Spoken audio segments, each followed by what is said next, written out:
Quiz competition में जरूर हिस्सा लीजिए। साथियों, जब बात टोक्यो ओलंपिक्स की हो रही हो तो भला मिल्खा सिंह जी जैसे लीजेंडरी एथलीट को कौन भूल सकता है।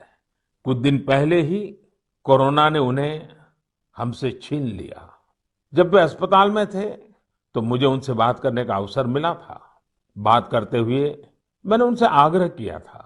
मैंने कहा था कि आपने तो 1964 में टोक्यो ओलंपिक्स में भारत का प्रतिनिधित्व किया था, इसलिए इस बार जब हमारे खिलाड़ी ओलंपिक्स के लिए टोक्यो जा रहे हैं तो आपको हमारे एथलीट्स का मनोबल बढ़ाना है, उन्हें अपने संदेश से प्रेरित करना है। वो खेल को लेकर इतना समर्पित और भावुक थे कि बीमारी में भी उन्होंने तुरंत ही इसके लिए हामी भर दी। लेकिन दुर्भाग्य से नियति को कुछ और मंजूर था। मुझे आज भी याद है 2014 में वो सूरत आए थे। हम लोगों ने एक नाइट मैराथन का उद्घाटन किया था। उस समय उनसे जो गपशप हुई, खेलों के बारे में जो बात हुई, उससे मुझे भी बहुत प्रेरणा मिली थी।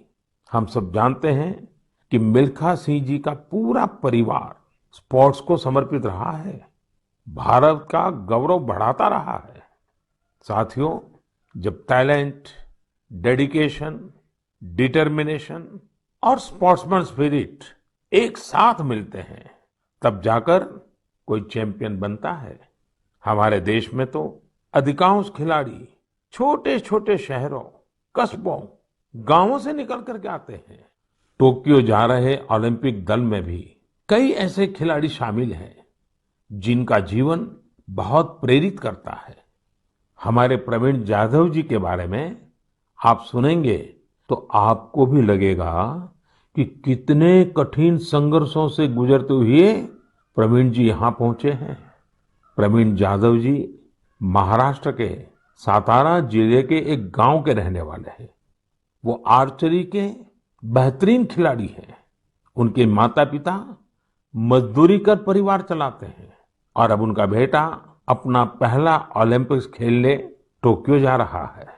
ये सिर्फ उनके माता पिता ही नहीं, हम सभी के लिए कितने गौरव की बात है। ऐसे ही एक और खिलाड़ी हैं हमारी नेहा गोयल जी। नेहा टोक्यो जा रही महिला हॉकी टीम की सदस्य हैं।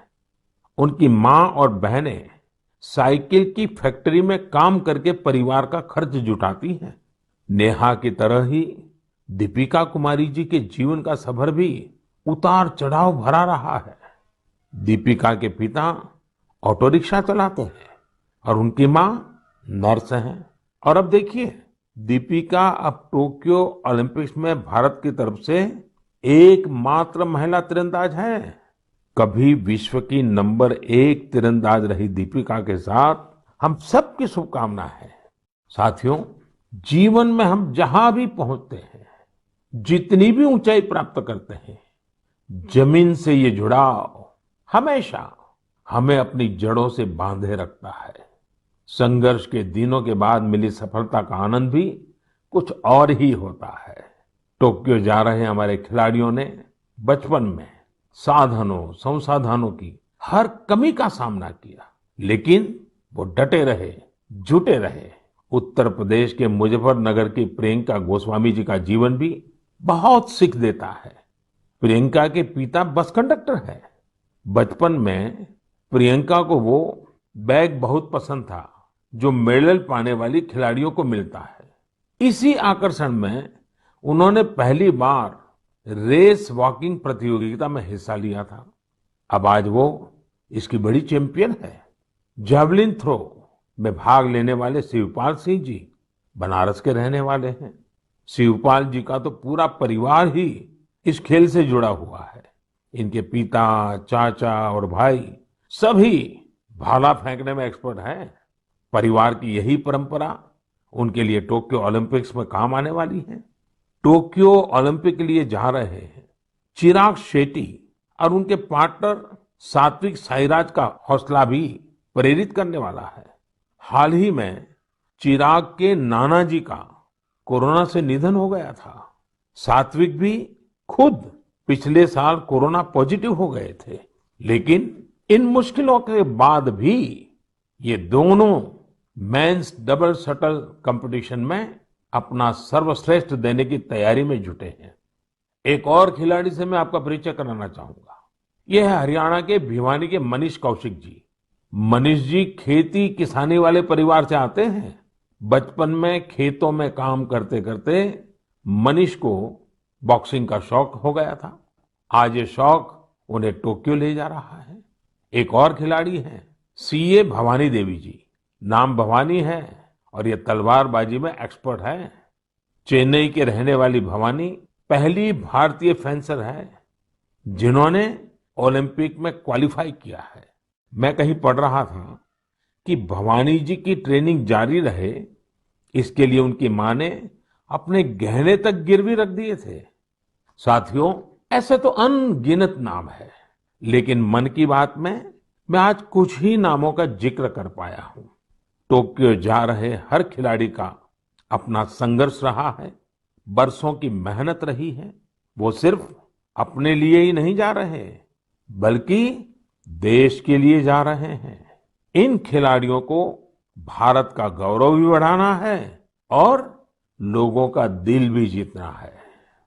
और इसलिए मेरे देशवासियों, में आपको भी एक सलाह देना चाहता हूं। हमें जाने अनजाने में भी हमारे इन खिलाड़ियों पर दबाव नहीं बनाना है, बल्कि खुले मन से इनका साथ देना है। हर खिलाड़ी का उत्साह बढ़ाना है। सोशल मीडिया पर आप हैशटैग चीयर फॉर इंडिया के साथ अपने इन खिलाड़ियों को शुभकामनाएं दे सकते हैं। आप कुछ और भी इनोवेटिव करना चाहें तो वो भी जरूर करें। अगर आपको कोई ऐसा आइडिया आता है जो हमारे खिलाड़ियों के लिए देश को मिलकर करना चाहिए, तो वो आप मुझे जरूर भेजिएगा। हम सब मिलकर टोक्यो जाने वाले अपने खिलाड़ियों को सपोर्ट करेंगे। Cheer for India, cheer for India, cheer for India. मेरे प्यारे देशवासियों, कोरोना के खिलाफ हम देशवासियों की लड़ाई जारी है, लेकिन इस लड़ाई में हम सब साथ मिलकर कई असाधारण मुकाम भी हासिल कर रहे हैं। अभी कुछ दिन पहले ही हमारे देश ने एक अभूतपूर्व काम किया है। 21 जून को वैक्सीन अभियान के अगले चरण की शुरुआत हुई और उसी दिन देश ने 86 लाख से ज्यादा लोगों को मुफ्त वैक्सीन लगाने का रिकॉर्ड भी बना दिया, और वो भी एक दिन में। इतनी बड़ी संख्या में भारत सरकार की तरफ से मुफ्त वैक्सीनेशन, और वो भी एक दिन में, स्वाभाविक है इसकी चर्चा भी खूब हुई है। साथियों, एक साल पहले सबके सामने सवाल था कि वैक्सीन कब आएगी। आज हम एक दिन में लाखों लोगों को मेड इन इंडिया वैक्सीन मुफ्त में लगा रहे हैं, और यही तो नए भारत की ताकत है। साथियों, वैक्सीन की सेफ्टी देश के हर नागरिक को मिले, हमें लगातार प्रयास करते रहना है। कई जगहों पर वैक्सीन हेजिटेंसी को खत्म करने के लिए कई संगठन, सिविल सोसाइटी के लोग आगे आए हैं और सब मिलकर के बहुत अच्छा काम कर रहे हैं। चलिए हम भी आज एक गांव में चलते हैं और उन्हीं लोगों से बात करते हैं वैक्सीन के बारे में। मध्य प्रदेश के बैतूल जिले के डुलारिया गांव चलते हैं। हेलो, नमस्कार। नमस्ते जी। मेरा नाम राजेश हिरावे, ग्राम पंचायत डुलारिया, भीमपुर ब्लॉक। राजेश जी, मैंने फोन इसलिए किया कि मैं जानना चाहता था कि अभी आपके गांव में अब कोरोना की क्या स्थिति है। सर, यहाँ पे कोरोना की स्थिति तो अभी ऐसा कुछ नहीं है यहाँ। अभी लोग बीमार नहीं है। जी। गांव की जनसंख्या कितनी है, कितने लोग हैं गांव में? गांव में 462 पुरुष है और 332 महिलाएं। अच्छा राजेश जी, आपने वैक्सीन ले ली क्या? नहीं सर, अभी नहीं लिया। अरे क्यों नहीं लिया? सर जी, यहाँ पे कुछ लोगों ने कुछ व्हाट्सएप पे ऐसा भ्रम डाल दिया गया कि उससे लोग भ्रमित हो गए सर जी। तो क्या आपके मन में भी डर है? जी, सब पूरे गांव में ऐसा भ्रम फैला दिया था सर। अरे रे रे, ये क्या बात की आपने। देखिए राजेश जी, मेरा आपको भी और मेरे सभी गांव के भाई बहनों को यही कहना है कि डर है तो निकाल दीजिए। जी। हमारे पूरे देश में 31 करोड़ से भी ज्यादा लोगों ने वैक्सीन का टीका लगवा लिया है। जी। आपको पता है ना, मैंने खुद ने भी दोनों डोज लगवा लिए हैं। जी सर। अरे मेरी माँ तो करीब करीब 100 साल की है, उन्होंने भी दोनों डोज लगवा लिए हैं। कभी कभी किसी को इससे बुखार वगैरह आता है, पर वो बहुत मामूली होता है, कुछ घंटों के लिए ही होता है।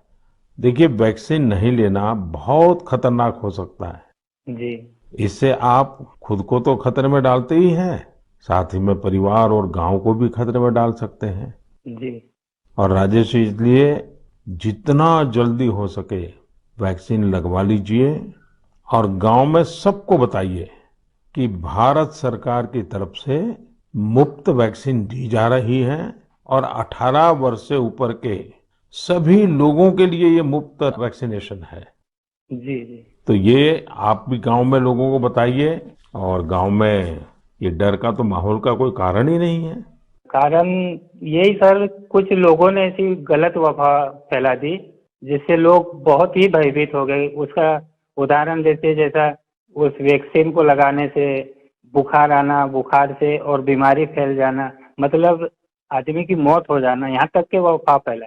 हो, देखिए, आज तो इतने रेडियो, इतने टीवी, इतनी सारी खबरें मिलती हैं, और इसलिए लोगों को समझाना बहुत सरल हो जाता है। और देखिए, मैं आपको बताऊं, भारत के अनेक गांव ऐसे हैं जहां सभी लोग वैक्सीन लगवा चुके हैं, यानी गांव के 100% लोग। जैसे मैं आपको एक उदाहरण देता हूं। जी। कश्मीर में बांदीपुरा जिला है। इस बांदीपुरा जिले में एक व्यवन गांव के लोगों ने मिलकर 100%, 100% वैक्सीन का लक्ष्य बनाया और उसे पूरा भी कर दिया। आज कश्मीर के इस गांव के 18 साल से ऊपर के सभी लोग टीका लगवा चुके हैं। नागालैंड के भी 3 गांवों के बारे में मुझे पता चला कि वहां भी सभी लोगों ने 100%, 100% टीका लगवा लिया है। जी। जी। राजेश जी, आपको भी अपने गांव, अपने आसपास के गांव में ये बात पहुंचानी चाहिए। और आप भी जैसे कहते हैं, ये भ्रम है, बस ये भ्रम ही है। जी। जी। तो भ्रम का जवाब यही है कि आपको खुद को टीका लिखा करके समझाना पड़ेगा सबको। करेंगे ना आप? जी सर। पक्का करेंगे? जी सर। जी सर, आपसे बात करने से मुझे ऐसा लगा कि मैं खुद भी टीका लगाऊंगा और लोगों को इसके बारे में आगे बढ़ाऊंगा। अच्छा, गांव में और भी कोई है जिनसे मैं बात कर सकता हूँ? जी है सर। कौन बात करेगा? हेलो सर, नमस्कार। नमस्ते जी, कौन बोल रहे हैं? मेरा नाम है किशोरीलाल धुर्वे। तो किशोरीलाल जी, अभी राजेश जी से बात हो रही थी, जी सर। और वो तो बड़े दुखी होकर के भी बता रहे थे कि वैक्सीन को लेकर लोग अलग अलग बातें करते हैं। जी। आपने भी ऐसा सुना है क्या? हाँ, सुना तो हूँ सर वैसा। क्या सुना है? क्योंकि यह है सर, ये पास में महाराष्ट्र है, तो उधर से कुछ रिश्तेदारी से जुड़े लोग मतलब कुछ अफवाह फैलाते कि वैक्सीन लेने से लोग सर मर रहे हैं, कोई बीमार हो रहा है। इस तरह लोगों के पास ज्यादा भ्रम है सर, इसलिए नहीं ले रहे। नहीं, कहते हैं क्या है, अब कोरोना चला गया, ऐसा कहते हैं? जी। कोरोना से कुछ नहीं होता, ऐसा कहते हैं? नहीं, कोरोना चला गया नहीं बोलते सर, कोरोना तो है बोलते, लेकिन वैक्सीन जो लेते हैं उससे मतलब बीमारी हो रहे और मर रहे, ये स्थिति बताते सर वो। अच्छा, वैक्सीन के कारण मर रहे हैं? अपना क्षेत्र आदिवासी क्षेत्र है सर, ऐसे भी लोग इसमें जल्दी डरते हैं, जो भ्रम फैला देते, इस कारण से मतलब लोग नहीं ले रहे सर वैक्सीन। देखिए किशोरलाल जी, जी हाँ ये सर। अफवाहें फैलाने वाले लोग तो अफवाहें फैलाते रहेंगे। जी। हमें तो जिंदगी बचानी है, अपने गांव वालों को बचाना है, अपने देशवासियों को बचाना है। और ये अगर कोई कहता है कि कोरोना चला गया, तो ये भ्रम में मत रहिए। जी। ये बीमारी ऐसी है, ये बहुरूपिये वाली है। जी सर। वो रूप बदलती है, नए नए रंग रूप करके पहुंच जाती है। जी। और उसमें बचने के लिए हमारे पास 2 रास्ते हैं। एक तो कोरोना के लिए जो प्रोटोकॉल बना है, मास्क पहनना, साबुन से बार बार हाथ धोना, दूरी बनाए रखना। और दूसरा रास्ता है, इसके साथ साथ वैक्सीन का टीका लगवाना, वो भी एक अच्छा सुरक्षा कवच है, तो उसकी चिंता करिए। जी। अच्छा किशोरलाल जी, ये बताइए, जी सर। जब लोग आपसे बातें करते तो आप कैसे समझाते हैं लोगों को? आप समझाने का काम करते हैं कि आप भी अफवाह में आ जाते हैं? समझाए क्या, वो लोग ज्यादा हो जाते सर तो हम भी भयभीत में आ जाते ना सर। देखिए किशोरलाल जी, मेरी आपसे बात हुई है, आज आप मेरे साथी हैं। जी सर। आपको डरना नहीं है और लोगों के डर को भी निकालना है। निकालोगे? जी निकालेंगे सर, लोगों के डर को भी निकालेंगे सर। मैं स्वयं भी खुद लगाऊंगा। देखिए, अफवाहों पर बिल्कुल ध्यान न दें। जी। आप जानते हैं हमारे वैज्ञानिकों ने कितनी मेहनत करके वैक्सीन बनाई है। जी सर। साल भर रात दिन इतने बड़े बड़े वैज्ञानिकों ने काम किया है। और इसलिए हमें विज्ञान पे भरोसा करना चाहिए, वैज्ञानिकों पर भरोसा करना चाहिए। और ये झूठ फैलाने वाले लोगों को बार बार समझाना चाहिए कि देखिए भाई, ऐसा नहीं होता है। इतने लोगों ने वैक्सीन ले लिया है, कुछ नहीं होता है। जी। और अफवाहों से बहुत बच करके रहना चाहिए, गांव को भी बचाना चाहिए। जी। और राजेश जी, किशोरीलाल जी, आप जैसे साथियों को तो मैं कहूंगा कि आप अपने ही गांव में नहीं और गांवों में भी इन अफवाहों को रोकने का काम कीजिए और लोगों को बताइए मेरे से बात हुई है। जी सर। बता दीजिए, मेरा नाम बता दीजिए। बताएंगे सर और समझाएंगे लोगों को और स्वयं भी लेंगे। देखिए, आपके पूरे गांव को मेरी तरफ से शुभकामनाएं दीजिए। जी सर। और सभी से कहिए कि जब भी अपना नंबर आए, जी। वैक्सीन जरूर लगवाएं। ठीक है सर। मैं चाहूंगा कि गांव की महिलाओं को, हमारी माताओं बहनों को जी सर। इस काम में ज्यादा से ज्यादा जोड़िए और सक्रियता के साथ उनको साथ रखिए। जी। कभी कभी माताएं बहनें बात कहती है ना, लोग जल्दी मान जाते हैं। जी। आपके गांव में जब टीकाकरण पूरा हो जाए तो मुझे बताएंगे आप? हाँ बताएंगे सर। पक्का बताएंगे? जी। देखिए, मैं इंतजार करूंगा आपकी चिट्ठी का। जी सर। चलिए राजेश जी, किशोर जी, बहुत बहुत धन्यवाद, आपसे बात करने का मौका मिला। धन्यवाद सर, आपने हम बात किया है। बहुत बहुत धन्यवाद आपको भी। साथियों, कभी न कभी ये विश्व के लिए केस स्टडी का विषय बनेगा कि भारत के गांव के लोगों ने, हमारे वनवासी आदिवासी भाई बहनों ने इस कोरोना काल में किस तरह अपने सामर्थ्य और सूझबूझ का परिचय दिया। गांव के लोगों ने क्वारंटाइन सेंटर बनाए, स्थानीय जरूरतों को देखते हुए कोविड प्रोटोकॉल बनाए। गांव के लोगों ने किसी को भूखा नहीं सोने दिया, खेती का काम भी रुकने नहीं दिया। नजदीक के शहरों में दूध, सब्जियां, ये सब हर रोज पहुंचता रहे, ये भी गांव ने सुनिश्चित किया। यानी खुद को संभाला, औरों को भी संभाला। ऐसे ही हमें वैक्सीनेशन अभियान में भी करते रहना है। हमें जागरूक रहना भी है और जागरूक करना भी है। गांव में हर एक व्यक्ति को वैक्सीन लग जाए, ये हर गांव का लक्ष्य होना चाहिए। याद रखिए, और मैं तो आपको खास रूप से कहना चाहता हूं, आप एक सवाल अपने मन में पूछिए। हर कोई सफल होना चाहता है, लेकिन निर्णायक सफलता का मंत्र क्या है? निर्णायक सफलता का मंत्र है निरंतरता। इसलिए हमें सुस्त नहीं पड़ना है, किसी भ्रांति में नहीं रहना है। हमें सतत प्रयास करते रहना है, कोरोना पर जीत हासिल करनी है। मेरे प्यारे देशवासियों, हमारे देश में अब मानसून का सीजन भी आ गया है। बादल जब बरसते हैं तो केवल हमारे लिए नहीं बरसते, बल्कि बादल आने वाली पीढ़ियों के लिए भी बरसते हैं। बारिश का पानी जमीन में जाकर इकट्ठा भी होता है, जमीन के जल स्तर को भी सुधारता है। और इसलिए मैं जल संरक्षण को देश सेवा का ही एक रूप मानता हूं। आपने भी देखा होगा, हम में से कई लोग इस पुण्य को अपनी जिम्मेदारी मानकर लगे रहे हैं। ऐसे ही एक शख्स हैं उत्तराखंड के पौड़ी गढ़वाल के सच्चिदानंद भारती जी। भारती जी एक शिक्षक हैं और उन्होंने अपने कार्यों से भी लोगों को बहुत अच्छी शिक्षा दी है। आज उनकी मेहनत से ही पौड़ी गढ़वाल के उफरैंखाल क्षेत्र में पानी का बड़ा संकट समाप्त हो गया। जहां लोग पानी के लिए तरसते थे, वहां आज साल भर जल की आपूर्ति हो रही है। साथियों, पहाड़ों में जल संरक्षण का एक पारंपरिक तरीका रहा है, जिसे चाल खाल भी कहा जाता है। यानी पानी जमा करने के लिए बड़ा सा गड्ढा खोदना। इस परंपरा में भारती जी ने कुछ नए तौर तरीकों को जोड़ दिया। उन्होंने लगातार छोटे बड़े तालाब बनवाए। इससे न सिर्फ उफरैंक खाल की पहाड़ी हरी भरी हुई, बल्कि लोगों की पेयजल की दिक्कत भी दूर हो गई। आप ये जानकर हैरान रह जाएंगे कि भारती जी ऐसी 30,000 से अधिक जल तलैया बनवा चुके हैं। 30,000। उनका ये भगीरथ कार्य आज भी जारी है और अनेक लोगों को प्रेरणा दे रहे हैं। साथियों, इसी तरह यूपी के बांदा जिले में अंधाव गांव के लोगों ने भी एक अलग ही तरह का प्रयास किया है। उन्होंने अपने अभियान को बड़ा ही दिलचस्प नाम दिया है, खेत का पानी खेत में, गांव का पानी गांव में। इस अभियान के तहत गांव के कई 100 बीघे खेतों में ऊंची ऊंची मेड़ बनाई गई है। इससे बारिश का पानी खेत में इकट्ठा होने लगा और जमीन में जाने लगा। अब ये सब लोग खेतों की मेड़ पर पेड़ लगाने की भी योजना बना रहे हैं। यानी अब किसानों को पानी, पेड़ और पैसा तीनों मिलेगा। अपने अच्छे कार्यों से पहचान तो उनके गांव की दूर दूर तक वैसे भी हो रही है।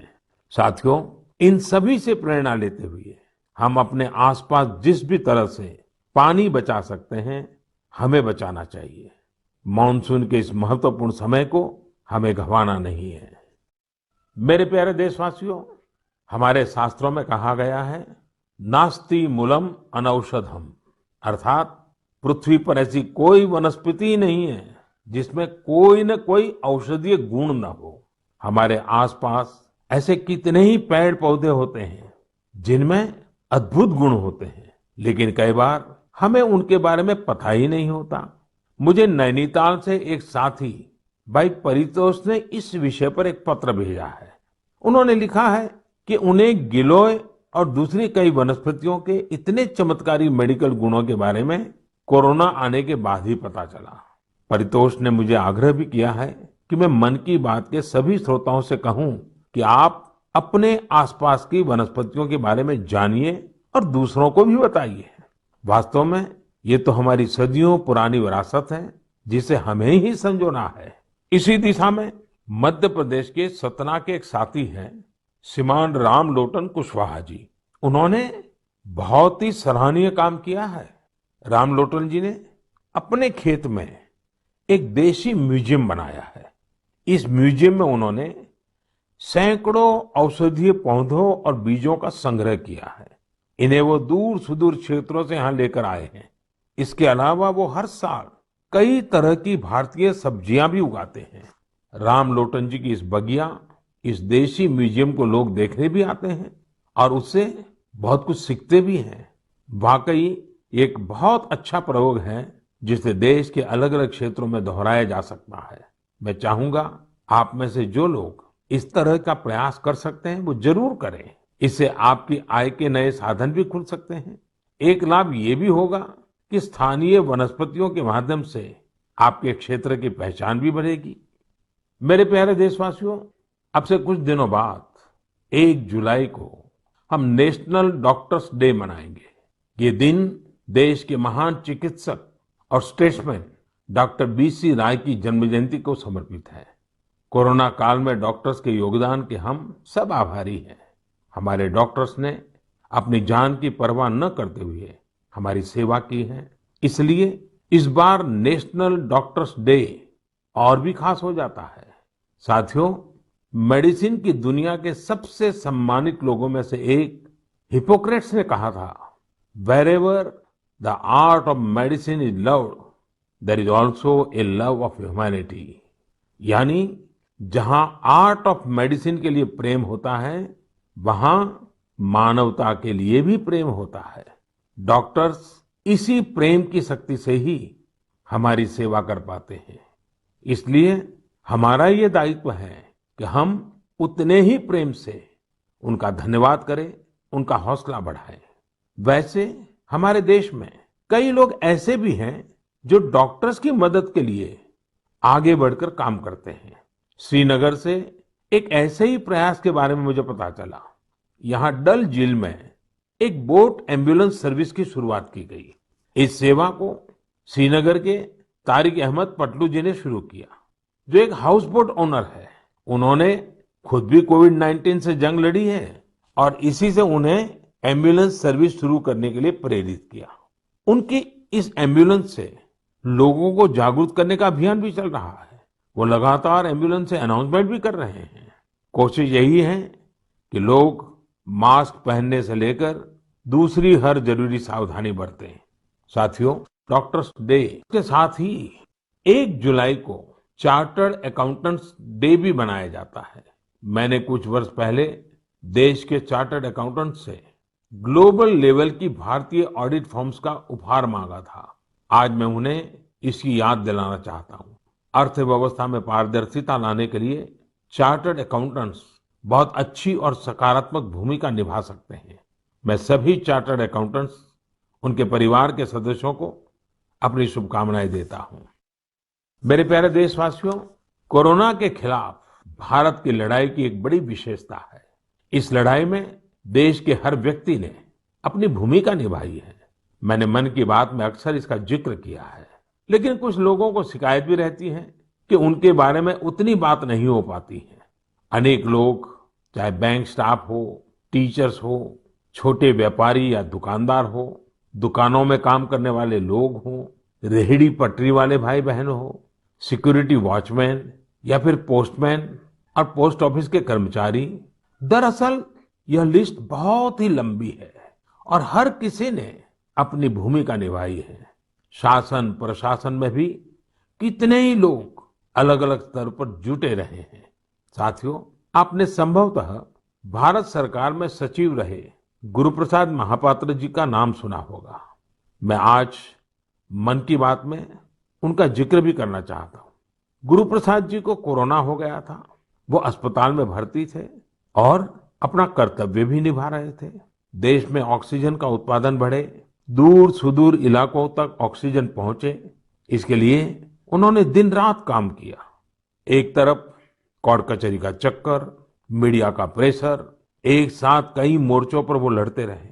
बीमारी के दौरान उन्होंने काम करना बंद नहीं किया।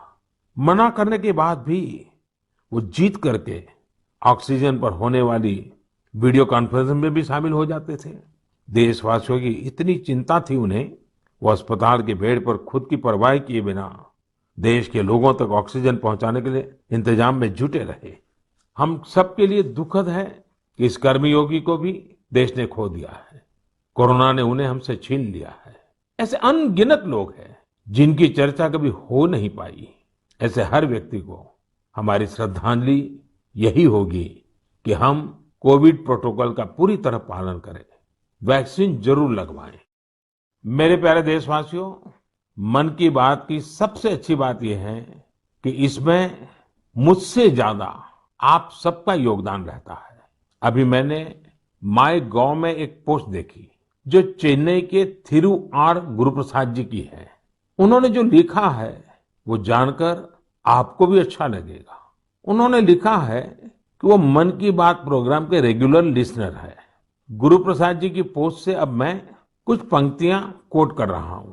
उन्होंने लिखा है, जब भी आप तमिलनाडु के बारे में बात करते हैं तो मेरा इंटरेस्ट और भी बढ़ जाता है।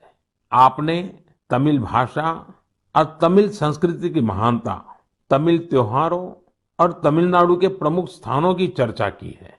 गुरुप्रसाद जी आगे लिखते हैं कि मन की बात में मैंने तमिलनाडु के लोगों की उपलब्धियों के बारे में भी कई बार बताया है। थिरुकुरल के प्रति आपके प्यार और थिरुवल्लुवर जी के प्रति आपके आदर का तो कहना ही क्या। इसलिए मैंने मन की बात में आपने जो कुछ भी तमिलनाडु के बारे में बोला है उन सबको संकलित कर एक ई बुक तैयार की है। क्या आप इस ई बुक को लेकर कुछ बोलेंगे और इसे नमो ऐप पर भी रिलीज करेंगे? धन्यवाद। ये मैं गुरुप्रसाद जी का पत्र आपके सामने पढ़ रहा था। गुरुप्रसाद जी, आपकी ये पोस्ट पढ़कर बहुत आनंद आया। अब आप अपनी ई बुक में एक और पेज जोड़ दीजिए। नान तमिल कला चाराक्तिन पेरिये अभिमानी, नान उलगतलय पलमयान तमिल मोलियन पेरिये अभिमानी। उच्चारण का दोष अवश्य होगा, लेकिन मेरा प्रयास और मेरा प्रेम कभी भी कम नहीं होगा। जो तमिल भाषी नहीं है उन्हें मैं बताना चाहता हूँ, गुरु प्रसाद जी को मैंने कहा है, मैं तमिल संस्कृति का बहुत बड़ा प्रशंसक हूँ। मैं दुनिया की सबसे पुरानी भाषा तमिल का बड़ा प्रशंसक हूँ। साथियों, हर हिंदुस्तानी को विश्व की सबसे पुरातन भाषा हमारे देश की है, इसका गुणगान करना ही चाहिए, उस पर गर्व महसूस करना चाहिए। मैं भी तमिल को लेकर बहुत गर्व करता हूँ। गुरु प्रसाद जी, आपका ये प्रयास मेरे लिए एक नई दृष्टि देने वाला है, क्योंकि मैं मन की बात करता हूँ तो सहज सरल तरीके से अपनी बात रखता हूँ। मुझे नहीं मालूम था कि इसका ये भी एक एलिमेंट था। आपने जब पुरानी सारी बातों को इकट्ठा किया तो मैंने भी उसे एक बार नहीं बल्कि 2 बार पढ़ा। गुरु प्रसाद जी, आपकी इस बुक को मैं नमो ऐप पर जरूर अपलोड करवाऊंगा। भविष्य के प्रयासों के लिए आपको बहुत बहुत शुभकामनाएं। मेरे प्यारे देशवासियों, आज हमने कोरोना की कठिनाइयों और सावधानियों पर बात की। देश और देशवासियों की कई उपलब्धियों पर भी चर्चा की। अब एक और बड़ा अवसर भी हमारे सामने है। 15 अगस्त भी आने वाला है। आजादी के 75 वर्ष का अमृत महोत्सव हमारे लिए बहुत बड़ी प्रेरणा है। हम देश के लिए जीना सीखें। आजादी की जंग देश के लिए मरने वालों की कथा है। आजादी के बाद के इस समय को हमें देश के लिए जीने वालों की कथा बनाना है। हमारा मंत्र होना चाहिए इंडिया फर्स्ट। हमारे हर फैसले, हर निर्णय का आधार होना चाहिए इंडिया फर्स्ट। साथियों, अमृत महोत्सव में देश ने कई सामूहिक लक्ष्य भी तय किए हैं। जैसे हमें अपने स्वाधीनता सेनानियों को याद करते हुए उनसे जुड़े इतिहास को पुनर्जीवित करना है। आपको याद होगा कि मन की बात में मैंने युवाओं से स्वाधीनता संग्राम पर इतिहास लेखन करके शोध करने इसकी अपील की थी। मकसद ये था कि युवा प्रतिभाएं आगे आए, युवा सोच, युवा विचार सामने आए, युवा कलम नई ऊर्जा के साथ लेखन करे। मुझे ये देखकर बहुत अच्छा लगा कि बहुत ही कम समय में 2500 से ज्यादा युवा इस काम को करने के लिए आगे आए हैं। साथियों, दिलचस्प बात यह है, 19वीं 20वीं शताब्दी के जंग की बात तो आमतौर पर होती रहती है, लेकिन खुशी इस बात की है कि 21वीं सदी में जो युवा पैदा हुए हैं, 21वीं सदी में जिनका जन्म हुआ है, ऐसे मेरे नौजवान साथियों ने 19वीं और 20वीं शताब्दी की आजादी की जंग को लोगों के सामने रखने का मोर्चा संभाला है। इन सभी लोगों ने माईगॉव पर इसका पूरा ब्यौरा भेजा है। ये लोग हिंदी, इंग्लिश, तमिल, कन्नड़ा, बांग्ला, तेलुगु, मराठी, मलयालम, गुजराती ऐसी देश की अलग अलग भाषाओं में स्वाधीनता संग्राम पर लिखेंगे। कोई स्वाधीनता संग्राम से जुड़े रहे अपने आसपास के स्थानों की जानकारी जुटा रहा है, तो कोई आदिवासी स्वाधीनता सेनानियों पर किताब लिख रहा है। एक अच्छी शुरुआत है। मेरा आप सभी से अनुरोध है कि अमृत महोत्सव से जैसे भी जुड़ सकते हैं जरूर जुड़ें। ये हमारा सौभाग्य है कि हम आजादी के 75 वर्ष के पर्व का साक्षी बन रहे हैं। इसलिए अगली बार जब हम मन की बात में मिलेंगे तो अमृत महोत्सव की और तैयारियों पर भी बात करेंगे। आप सब स्वस्थ रहिए, कोरोना से जुड़े नियमों का पालन करते हुए आगे बढ़िए। अपने नए नए प्रयासों से देश को ऐसे ही गति देते रहिए। इन्हीं शुभकामनाओं के साथ बहुत बहुत धन्यवाद।